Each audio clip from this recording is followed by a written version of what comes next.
PR study centre में आप सभी लोगों का स्वागत है। आज हम स्टार्ट करने जा रहे हैं एम लक्ष्मीकांत जी की बुक इंडियन पॉलिटी की।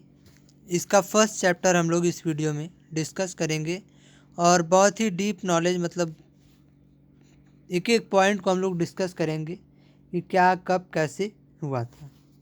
तो चलिए स्टार्ट करते हैं। ये आपके प्री के लिए भी बहुत ही इम्पोर्टेंट है, यूपीएससी प्री के लिए और यूपीएससी मेंस के लिए भी बहुत इम्पोर्टेंट नोट्स माना जाता है। और ये सिंगल एंड यूनिवर्सल बुक है इंडियन पॉलिटी के लिए और इतना काफ़ी है आपके लिए। तो देखते हैं, पहले ये फर्स्ट चैप्टर है आपका हिस्टोरिकल बैकग्राउंड। तो पहले हम लोग टाइमलाइन देखते हैं। ऐतिहासिक कालक्रम टाइमलाइन ओवरव्यू। 1600 ईस्वी ब्रिटिश ईस्ट इंडिया कंपनी के रूप में भारत आए महारानी एलिजाबेथ प्रथम के चार्टर द्वारा।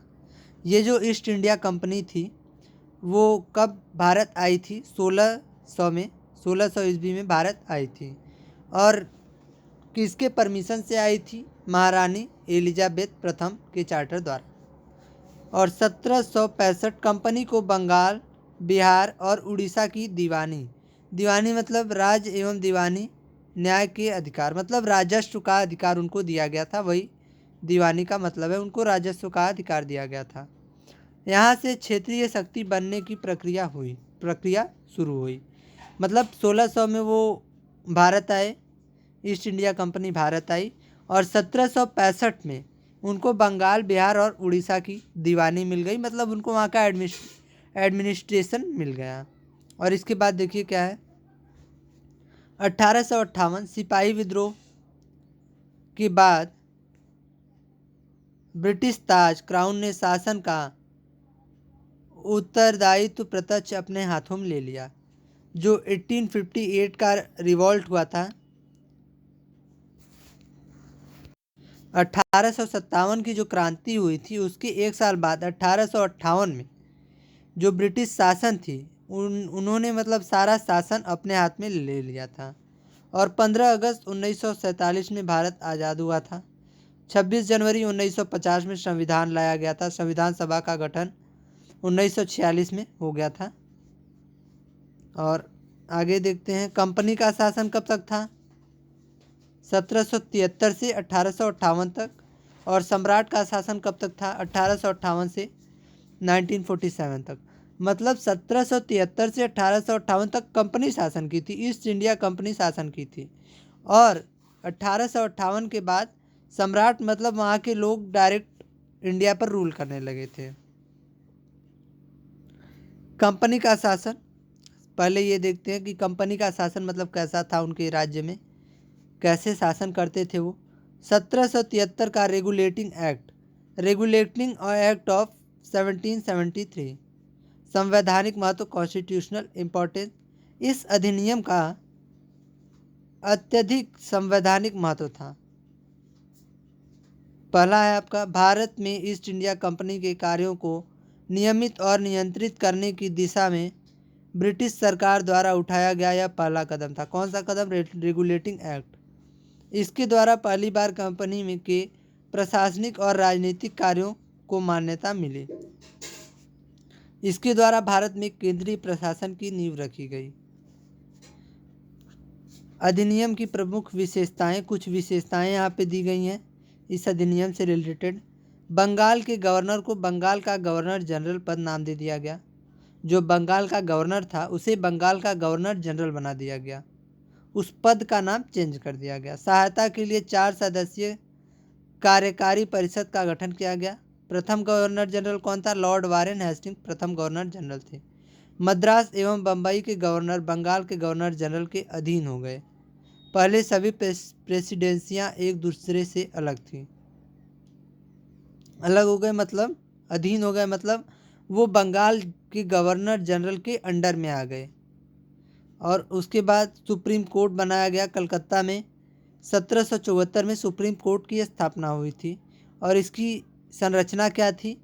एक मुख्य न्यायाधीश था और 3 अन्य न्यायाधीश थे।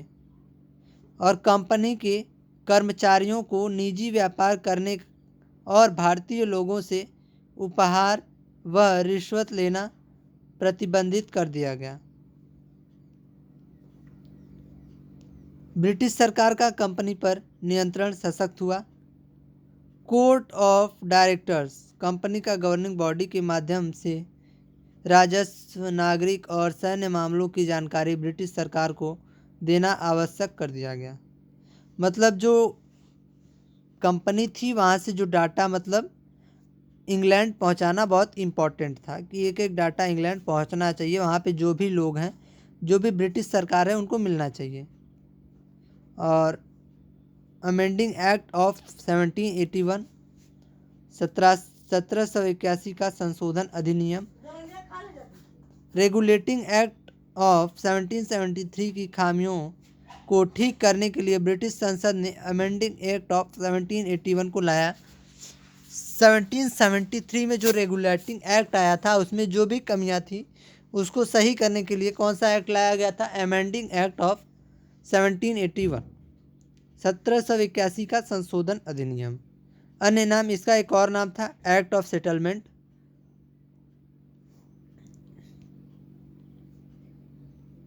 और भारत की राज्य व्यवस्था, इंडियन पॉलिटी यहाँ की कैसी थी उसको यहाँ पे बताया गया है। संशोधित अधिनियम 1781, इसमें क्या क्या दिया गया था उसको देखते हैं। गवर्नर जनरल और काउंसिलिंग की उन्मुक्ति। इस कानून में ने गवर्नर जनरल तथा काउंसिल को उनके पद धारण के अधिकार से किए गए कृत्यों के लिए सर्वोच्च न्यायालय के क्षेत्राधिकारी से मुक्त कर दिया गया। साथ ही कंपनी के सेवकों को भी उनके आधिकारिक कार्यों के लिए उन्मुक्ति दी गई। राजस्व मामले बाहर, राजस्व संबंधी मामलों तथा राजस्व वसूली से जुड़े मामलों को सर्वोच्च न्यायालय के क्षेत्राधिकार से बाहर कर दिया गया। मतलब जो भी एडमिनिस्ट्रेशन था उसको आप सुप्रीम कोर्ट में नहीं क्लेम कर सकते हैं कि वो कोई गड़बड़ कर रहे हैं या क्या कर रहे हैं, उनसे मतलब कोई मतलब नहीं है एडमिनिस्ट्रेशन से। इंडिया ब्रिटिश गवर्नमेंट कुछ भी कर सकती है, उसमें आप सुप्रीम कोर्ट नहीं जा सकते। कलकत्ता के निवासियों पर क्षेत्राधिकार, कलकत्ता के सभी निवासियों को सर्वोच्च न्यायालय के अधिकार क्षेत्र में लाया गया। विशेष प्रावधान, हिंदुओं के मामले हिंदू निजी कानून और मुसलमानों के मामले मुसलमानी निजी कानून के अनुसार तय किए जाएंगे। मतलब जो हिंदुओं का जो मतलब उनका रिचुअल्स होगा, जो उनका कल्चर होगा, उनको उनके हिसाब से इनको ट्रीट किया जाएगा, जो भी इनका कानून बनाया जाएगा। और जो मुसलमानों का जो निजी कानून होगा, उनका पर्सनल जो उनका खुद का कानून होगा, उसके हिसाब से उनको ट्रीट किया जाएगा सुप्रीम कोर्ट में। प्रांतीय न्यायालयों की अपील, प्रांतीय न्यायालयों की अपील अब गवर्नर जनरल इन काउंसिलिंग के पास दायर होगी, न कि सर्वोच्च न्यायालय में। विनियम बनाने की शक्ति, गवर्नर जनरल इन काउंसिल को प्रांतीय न्यायालय एवं काउंसिलों, प्रोविंशियल कोर्ट्स एवं काउंसिल्स के लिए नियम विनियम बनाने के लिए अधिकृत किया गया। और अगला टॉपिक देखते हैं। अगला क्या था? एक्ट ऑफ 1786 1786 का अधिनियम। इसमें क्या था? 1786 में लॉर्ड कॉर्नवालिस को बंगाल का गवर्नर जनरल नियुक्त किया गया। पहले Lord Warren Hasting first governor बना था और उसके बाद लॉर्ड वारेन हेस्टिंग, यहाँ पे देखिए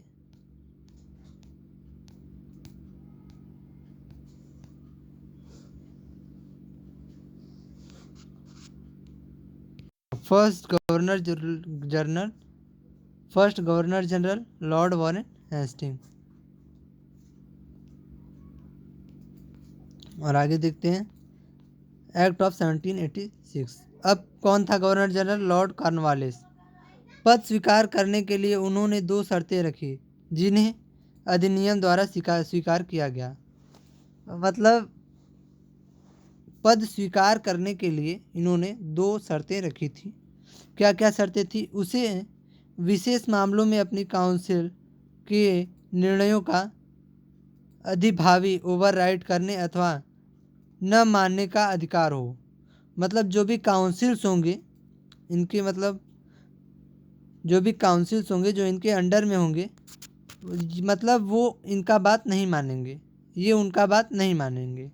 उसे सेनापति का पद भी दिया जाए, उन्हें कमांडर इन चीफ का भी जो पद था, जो पोस्ट था, वो चाहिए था। तो ये दो शर्तें थीं जिन्हें अगर गवर्नमेंट मानती है, इंग्लैंड गवर्नमेंट, तो वो गवर्नर जनरल बनेंगे बंगाल के, नहीं तो नहीं बनेंगे। और क्या है 1793 का चार्टर कानून, चार्टर एक्ट ऑफ 1793। इस कानून की मुख्य विशेषताएं निम्नलिखित थीं। अधिभावी शक्ति का विस्तार, मतलब शक्तियों को बढ़ाया गया।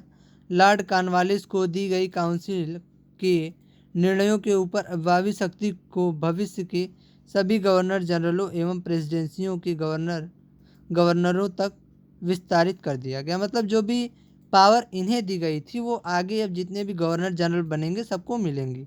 किस एक्ट के तहत? चार्टर एक्ट ऑफ 1793 के तहत। नियंत्रण में वृद्धि। गवर्नर जनरल को अधीनस्थ बॉम्बे और मद्रास प्रेसिडेंसी की सरकारों के ऊपर अधिक नियंत्रणकारी शक्ति प्रदान की गई। अब वो मद्रास प्रेसिडेंसी को भी कंट्रोल करेंगे। बॉम्बे और मद्रास प्रेसिडेंसी को दोनों को कवर करेंगे वो, जो बंगाल के गवर्नर जनरल होंगे। व्यापार एकाधिकार। भारत पर व्यापार के एकाधिकार के अगले 20 वर्षों की अवधि के लिए बढ़ा दिया गया। मतलब अब 20 वर्ष ज़्यादा तक वो भारत से व्यापार करेंगे। कमांडर इन चीफ के गवर्नर जनरल काउंसिल के सदस्य होने की अनिवार्यता समाप्त कर दी गई जब तक कि उसे उसी रूप में नियुक्त न किया गया हो। वेतन भुगतान। बोर्ड ऑफ कंट्रोल के सदस्यों तथा उनके कर्मचारियों को भारतीय राजस्व में से ही भुगतान किए जाएगा। मतलब भारत से ही उनको वेतन दिया जाएगा, भारतीय राजस्व से। चार्टर कानून 1813, चार्टर एक्ट ऑफ 1883, इसको देखते हैं। व्यापार एकाधिकार की समाप्ति। भारत में कंपनी के व्यापार एकाधिकार को समाप्त कर दिया गया। भारतीय व्यापार सभी ब्रिटिश व्यापारियों के लिए खोल दिया गया। मतलब अब जितने भी ब्रिटिश के व्यापारी थे वो यहाँ पे आके व्यापार कर सकेंगे। इंपोर्ट एक्सपोर्ट, मतलब जो भी उनको मिलेगा वो आ सकेंगे। चाय के व्यापार तथा चीन के साथ व्यापार में कंपनियों का एकाधिकार बहाल रहा। लेकिन जो चाय का मैटर था और जो चीन से रिलेटेड इंपोर्ट एक्सपोर्ट था उस पर सिर्फ ईस्ट इंडिया कंपनी का ही कंट्रोल था। ब्रिटेन के राजा की प्रभुता। इस कानून ने भारत में कंपनी शासित क्षेत्रों पर ब्रिटेन के राजा की प्रभुता को प्रकट व स्थापित किया। ईसाई मिशनरियों को भारत आकर लोगों को प्रबुद्ध एनलाइटन करने की अनुमति प्रदान की गई। जो भी मतलब अब ईसाई धर्म के लोग आएंगे और सबको शिक्षा देंगे, नॉलेज देंगे, ये अलाउ कर दिया गया। पश्चिमी शिक्षा। भारत के ब्रिटिश इलाकों में बासिदों के बीच पश्चिमी शिक्षा के प्रचार प्रसार की व्यवस्था दी।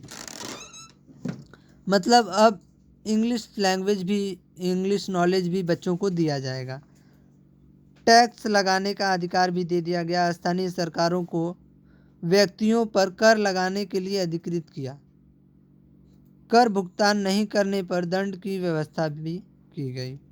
मतलब अब वो लोगों से टैक्स भी ले सकेंगे।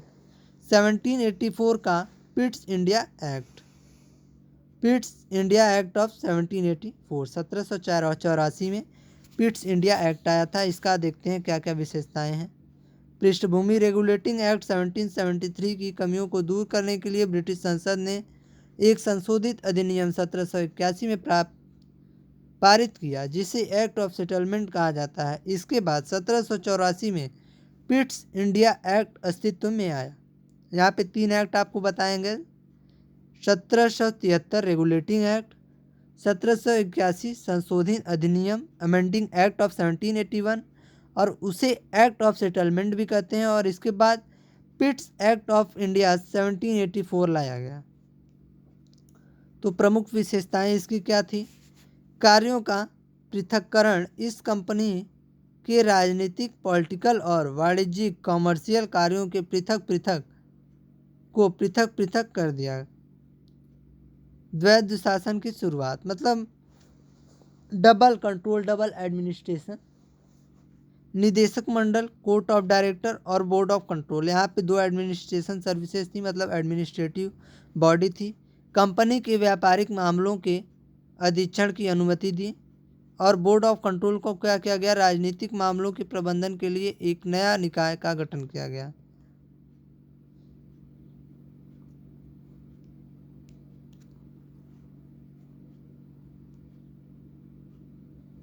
ऐतिहासिक पृष्ठभूमि, हिस्टोरिकल बैकग्राउंड।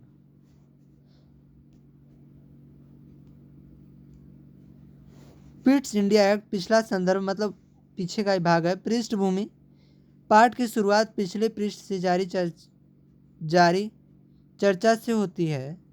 ये पीछे का है सब। नियंत्रण बोर्ड की शक्ति, जो बोर्ड ऑफ कंट्रोल था उसकी क्या क्या पावर थी उनके पास, उसको डिस्कस किया गया है।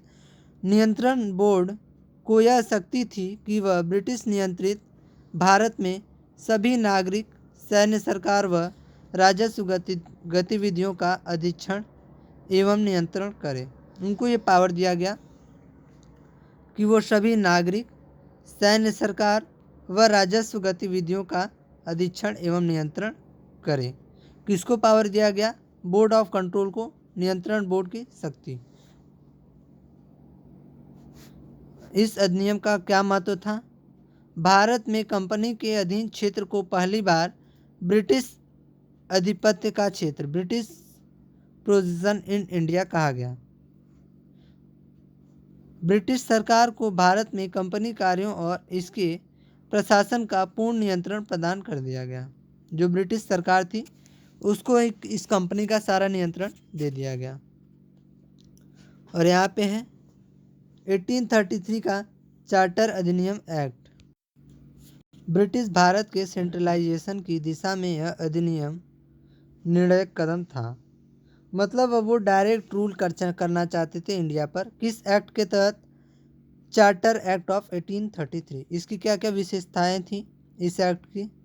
भारत का गवर्नर जनरल, जिसे मतलब जो पहले बंगाल का गवर्नर जनरल था उसे अब भारत का गवर्नर जनरल बना दिया गया, जिसमें सभी नागरिक और सैन्य शक्तियां निहित थी। मतलब अब गवर्नर जनरल के पास सिर्फ भारत का कंट्रोल नहीं होगा, उसके पास पूरे इंडिया का कंट्रोल होगा। और किन किन चीज़ों का कंट्रोल होगा? जो भी नागरिक थे वहाँ के, जो भी भारत के नागरिक हैं, और जो सैन्य शक्तियाँ हैं, जो आर्मी है। महत्व, इसका क्या महत्व था? इस प्रकार इस अधिनियम ने पहली बार एक ऐसी सरकार का निर्माण किया जिसका ब्रिटिश कब्जे वाले संपूर्ण भारतीय क्षेत्र पर पूर्ण नियंत्रण था। लॉर्ड विलियम बेंटिक भारत के प्रथम गवर्नर जनरल थे। तो कौन था? Lord William Bentinck.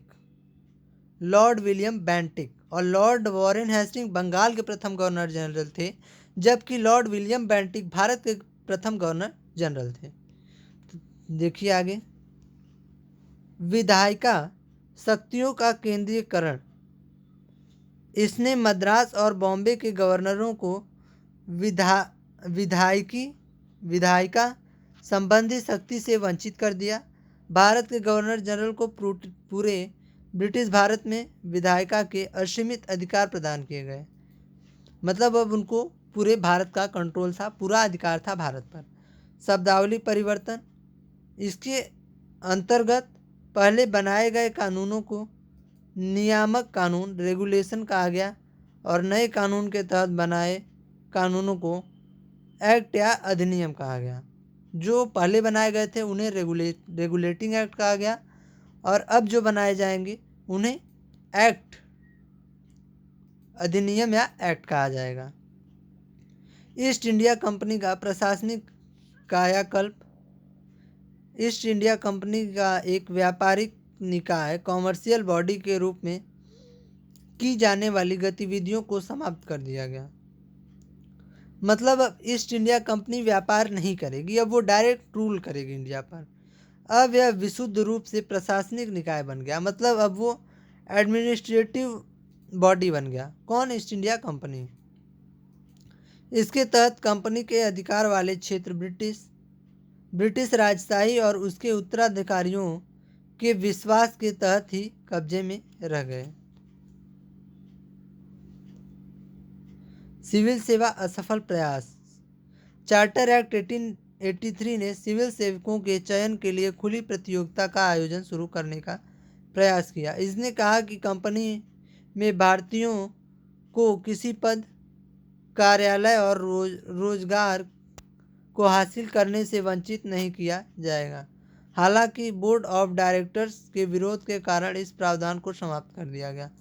मतलब इस एक्ट के तहत जो चार्टर एक्ट 1833 था, इसके तहत जो मतलब इंडियन नागरिक थे, इंडियन पीपुल थे, उनको भी एडमिनिस्ट्रेटिव सर्विसेज के पावर दिए गए कि वो अगर एग्ज़ाम देते हैं और निकाल लेते हैं तो उन्हें पावर दिया जाएगा।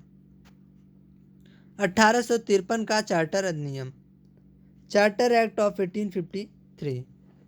1793 से 1853 के दौरान ब्रिटिश संसद द्वारा पारित किए गए चार्टर अधिनियमों की श्रृंखला में यह अंतिम अधिनियम था। जो लास्ट अधिनियम कौन सा था? 1853 का चार्टर अधिनियम। संवैधानिक विकास की दृष्टि से यह एक महत्वपूर्ण अधिनियम था। इसकी क्या क्या विशेषताएं थी? विधायी एवं प्रशासनिक कार्यों का पृथक्करण। इसने पहली बार गवर्नर जनरल की परिषद के विधायी एवं प्रशासनिक कार्यों को अलग कर दिया। परिषद में 6 नए पार्षद और जोड़े गए, इन्हें विधान पार्षद कहा गया। दूसरे शब्दों में इसने गवर्नर जनरल के लिए नई विधान परिषद का गठन किया, जिसे भारतीय केंद्रीय विधान परिषद कहा गया। भारतीय विधान परिषद की इस शाखा ने छोटी संसद की तरह कार्य किया। इसमें वही प्रक्रियाएं अपनाई गईं जो ब्रिटिश संसद में अपनाई जाती थी। इस प्रकार विधायिका को पहली बार सरकार के विशेष कार्य के रूप में जाना गया, जिसके लिए विशेष मशीनरी और प्रक्रिया की जरूरत थी। सिविल सेवा में खुली प्रतियोगिता। इसने सिविल सेवकों की भर्ती के चयन हेतु खुली प्रतियोगिता व्यवस्था का आरंभ किया। इस प्रकार विशिष्ट सिविल सेवा कॉन्वेंटेड सिविल सर्विसेज भारतीय नागरिकों के लिए भी खोल दिया गया। 1854 में मैकाले समिति भारतीय सिविल सेवा के संबंध में की नियुक्ति की गई। एक मैकाले समिति बनाई गई थी 1854 में। कंपनी के शासन का विस्तार। इसने कंपनी के शासन को विस्तृत कर दिया और भारतीय क्षेत्र को इंग्लैंड राजशाही के विश्वास के तहत कब्जे में रखने का अधिकार दिया। लेकिन पूर्व अधिनियमों के विपरीत इसमें किसी निश्चित समय का निर्धारण नहीं किया गया था।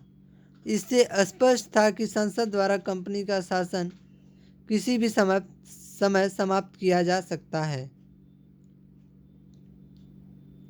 स्थानीय प्रतिनिधित्व।